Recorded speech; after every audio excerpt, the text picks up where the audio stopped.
Magandang araw po mga karaktek. Welcome po sa ating munting channel, Edison Rock TV. Sa vlog na ito mga karaktek, may dala po akong board. Gawin po natin ngayon mga karaktek. I-check po natin yung board nila kung mayroon bang problema or yung compressor. Dalawa lang nito mga karaktek ang posibleng may problema. It's either yung board or compressor. Ang sabi kasi ni customer, ayaw umaandar.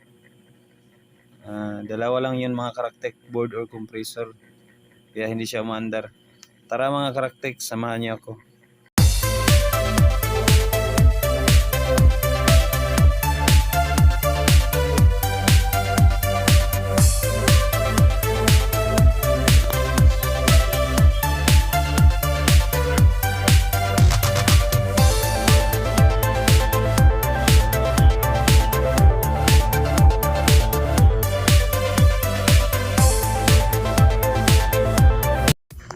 Yan mga karaktek, pinalitan na po natin ng board yung dala ko, yung bagong board. Malalaman natin to mga karaktek kung saan ang problema nito, kung compressor ba or yung board niya. Ano to mga karaktek, LG po to, LG inverter no cross. Yan, tingnan natin sa loob mga karaktek. Gumagana naman yung fan motor niya. Yan. So okay ang fan motor dito, umaandar siya. Yan mga karaktek, kunan natin ng amperahe kung okay lang ba yung amperahe niya. Yan 6. Yan mga karaktek, 0.5 po yung amperahe niya. 5.4. Okay naman mga karaktek, medyo mababa naman yung amperahe niya. Saka yung compressor mga karaktek, umaandar naman. Ibig sabihin mga karaktek, yung board na pinalitan natin, may problema po yun. At saka yung karaktek, hintayin lang muna natin yung mga ilang minuto. Baka yung compressor, baka mayroong sira mga karaktek. Hintayin muna natin mga karaktek. Tuloy naman ang andar niya.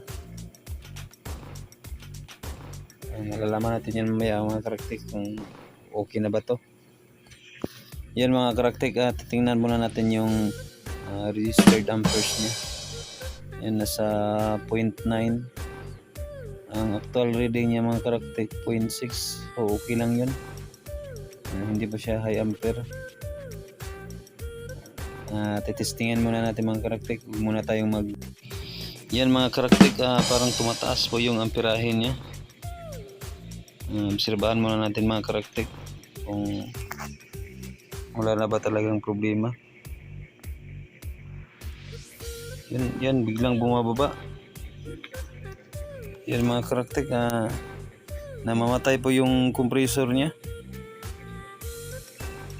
Ano kayang problema nito? Yung board bago namang palit natin. Ibig sabihin may problema din itong compressor na to. Yan mga karaktek, isaksak po natin ulit mga karaktek kung umaandar ba siya. Bumalik karaktek dahil napapatay po yun. Ano kayang problema yun mga karaktek? Yan karaktek, umaandar po. Yan karaktek, parang may umaalog po dun sa loob.